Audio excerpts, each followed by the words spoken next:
Okay, so the next session, inshallah, we will go through some.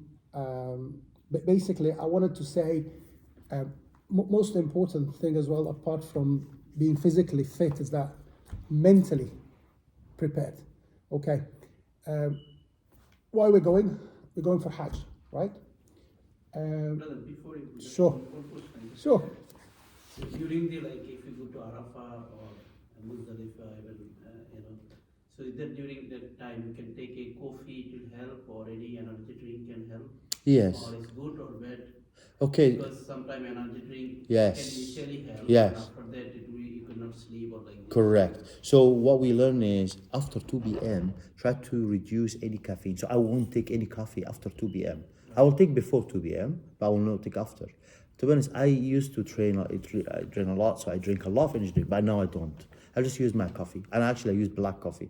I used to drink milk, but I found this so much inflammation affected my digestion system. So I use just black coffee.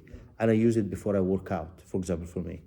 I notice what food can spike as well. Be aware of like sweet. Oh, have this sweet. It'll give you energy. Yes, it will, but temporary. It will crash again. Try to go for the stuff that actually will give you energy for longer. The complex carbs.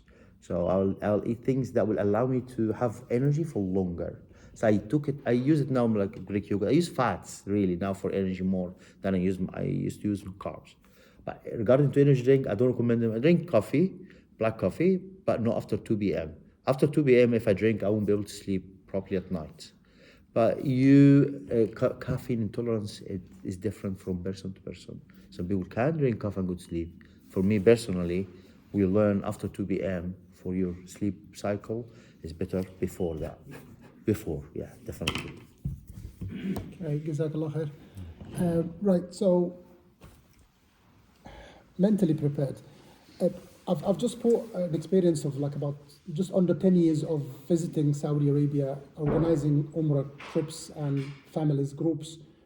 I've put the experience of all these years on this slide, okay? Our mindset is very important because I've seen this happening with other customers. The key point is that we need to really consider that we're not going for a summer holiday on a beach, okay? It's not easy to do Hajj.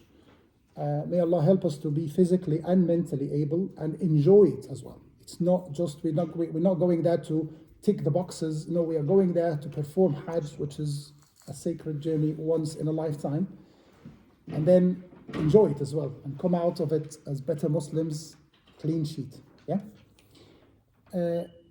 So you may probably consider something, what could annoy us there, okay?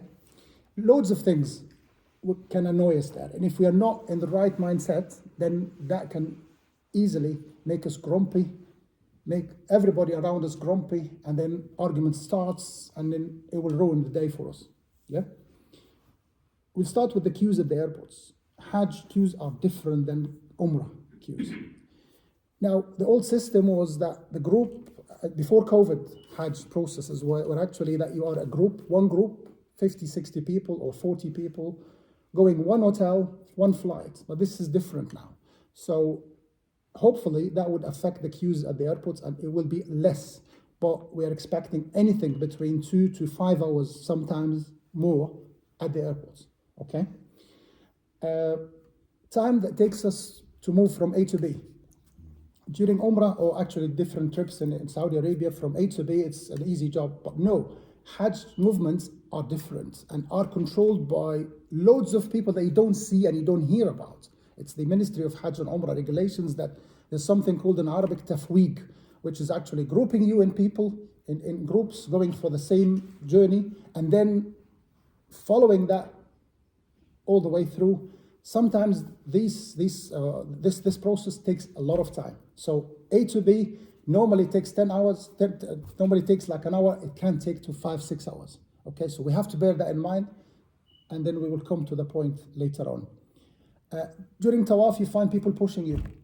On my first Umrah, I was so angry that people are pushing me, no personal space. We all love personal space in the UK here, yeah? We are used to the queues, yeah? But this is not there anymore. You don't see this anymore there, especially in Hajj time. people pushing you on the tawaf that can actually make you angry. Yeah, people jumping, you jumping, like you are waiting for the lift and you find people jumping in front of you, taking the lift.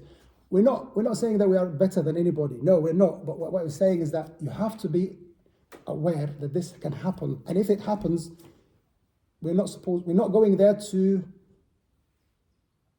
comment on others people's behavior, or we're not going there to teach them how to behave. We're not going there for this reason. We are going there for Hajj. And Hajj, no argument, which means that you have to control ourselves. If you're not aware about these things, and if you haven't been there, or if you have been there but you're not well prepared to control it, then you will suffer. Sharing rooms with others. Yeah. Obviously, we all love our personal space, as we said, but you will be sharing rooms with people probably you haven't seen before. Yeah, you haven't seen before. So people, be kind to each other and expect that everybody's different. They've got different backgrounds, different ways to deal with things. Yeah, expect there will be queues for the toilets, as Atif said. Especially in Mina, the tents are whatever level you've booked on the Nusuk app, on the Nusuk website, whatever level you've booked on the Mina camp, the tents will be crowded, and your personal space will be just the sofa bed that you've seen on the videos. I think I've sent videos to everybody according to what they've booked. The video was there for us to see before we book the package, before we pay our money to the package. It was there, but I think everybody was anxious to get it booked. Okay. The company that's called Al-Rajhi on the video, it's actually responsible for organizing these tents for everybody, for all the suppliers. So that's why you see on the video sometimes Al-Rajhi different names on it. Okay, but it's actually responsible for everybody that's taking place on the tent.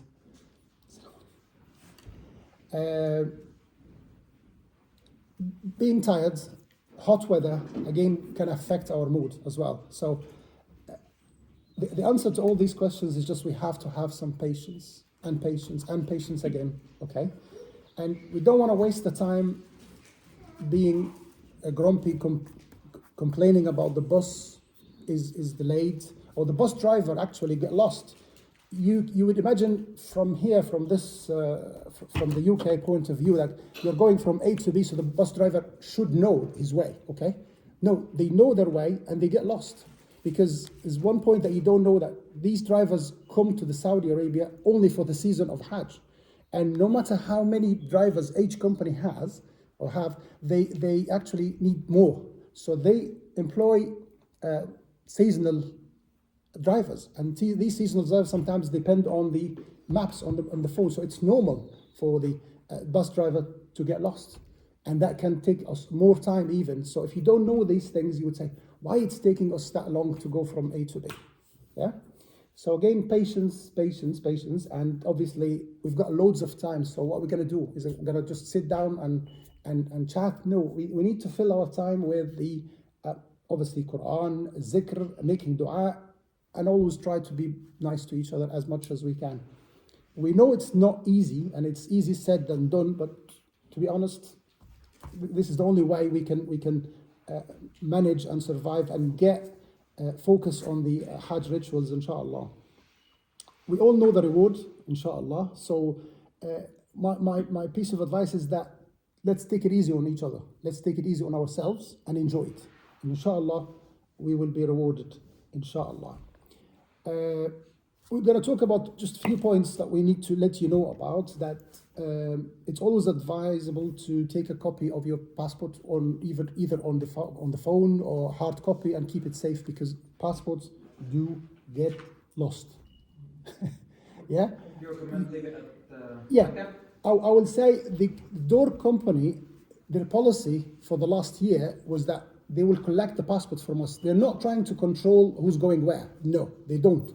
But it proved to be safer to keep the passports with the company, and they receive it from us and they give it to us before we leave, okay?